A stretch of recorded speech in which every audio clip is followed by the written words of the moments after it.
We are at ARAM 2025 with DNT Optics, and these are some of the sickest thermal night vision scopes that I've seen. So send it, let me know everything that's going on with these guys. Okay, so this is our flagship, the ThermNight. You have a digital scope. It's a 5 to 20. It sees day, and there's a night mode that you can switch it to. So when you go to night mode, it goes from color to black and white. And then if you need it, most of the time you're gonna need it, there's an infrared illuminator. And it'll shine out 500 yards easy. And with the digital, you can actually, it's higher resolution, it's 1920. The thermal on this one is a 640 resolution, but based on the lens size, 35 millimeter, it's a little bit wider field of view. It's 1.5 base mag. It goes 1.5 to 6. Now, zooming on thermal is not really recommended. You're trying to zoom in really small resolution, right? Even though 640 is decent, what we have now is it's called thermal zoom lock. It is a setting in the scope. You can lock out the thermal.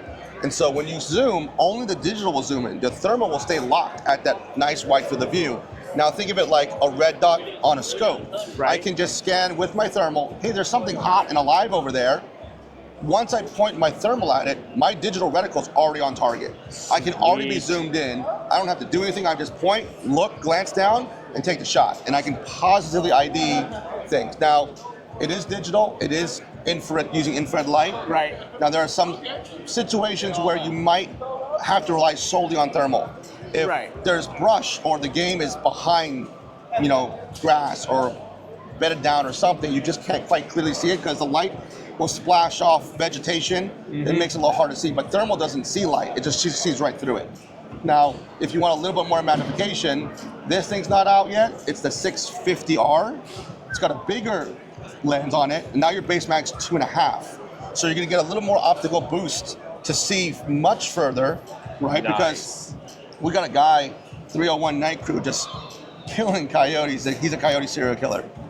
He wants this because he took out a coyote 772 yards away with this one, using the ballistic calculator on board, the rangefinder. But he says, you know what, if I had a little bit more magnification in the thermal, I would see a little bit more.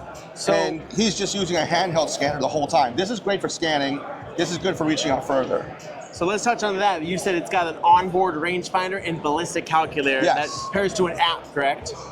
Yes and no. So if you want to, you can program everything in the scope, but you only have 4 buttons to change all the values. But you can do it in the scope by itself. Yes. Cool. It's much faster if you use the app, and you can look up the full bullet database, right? Look up, I want Barnes, whatever bullet, and the grain weight. The more accurate information you put in there, the better the calculation, the solution will be. I've personally gone out to 892 yards with a 13-inch SCAR 17, hitting steel using these scopes. In the daytime, of course, daytime. The resolution's good enough, I can see the bullet hit the dirt and make a correction and then splash on steel. I can see the splash with these scopes. Insane. Yeah. So in summary, what this covers as an optic is you've got a daytime scope that is solid with a ballistic calculator and rangefinder. Yep. It gets to nighttime, you've got nighttime with a decent digital zoom. You've also got thermal. Yeah. Pretty hard to beat that. It's really hard because people want thermal, but then just pure thermal is kind of hard to tell how far. That's a blob. I don't know how far the blob is. You can see it, but you don't know enough to shoot it. But if you know how far it is, you can make a really quick, educated guess. Oh, that's 900 yards away? That blob is way too big to be a pig. I'm not going to waste my time humping 900 yards to be disappointed. Oh, it's a cow. Right? Cow tastes good, but. Yeah, but it's expensive to shoot cows. I'm sure it is. So no, that's great. Just having rangefinder alone is a huge benefit in thermal. That's but awesome. Now, with the digital, you can just physically see it if lighting conditions are right. That's sweet. Yeah. Yo, thank you for bringing us through that. That's good stuff. Yeah.